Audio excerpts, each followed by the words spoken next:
அன்புடன் வணக்கங்கள். தலைப்பு: முதியோருக்கு தேவை அன்பு, அரவணைப்பா, வசதியா? சரிதானம்மா? எனக்கு இப்பதான் தெரியும். பணமா பாசமான்ற மாதிரியே வந்து போயிட்டு. அப்படிதானம்மா?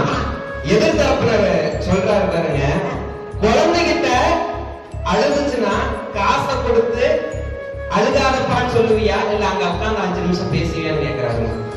அப்ப இங்க என்னமா தலைப்பே மாறி போச்சுமா? அதாவது பணம் அப்படின்றது வசதி, பணம் அப்படின்ற ஒரு வார்த்தையில போயிட்டு. அம்மா, வசதி அப்படிங்கிறது அடிப்படை தேவையை தான் வசதி அப்படிங்கிறாங்க. அப்படிதானே? இப்ப நான் அன்பு காட்டுறேன் அப்படின்னு சொல்லிட்டு அன்பை மட்டும் காட்டுக்கிட்டு இருந்தா போட்டிருக்கிற சட்டம் எப்படிப்பா இருந்தது?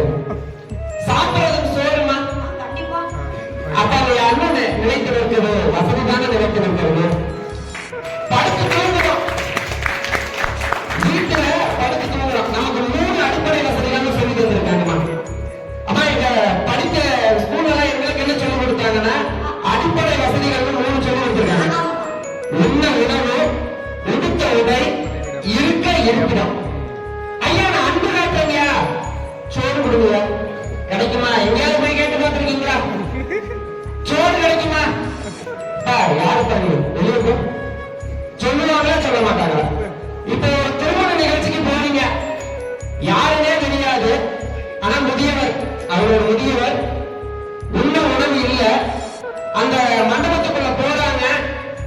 ஐயா, ரொம்ப பசிக்குது, நான் நிறைய பேருக்கு அன்பு காட்டினேன்.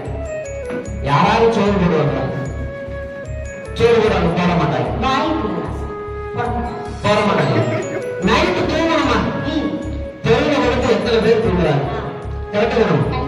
ரோட்ல விளக்கு இல்லாம, ஒரு வசதி எதுவுமே இல்லாம, சாப்பிடுறதுக்கு சாப்பாடு இல்லை, போட்டுக்கிறதுக்கு சரியான துணி இல்லை. ஐயா, நான் அன்பு காட்டுறேங்க.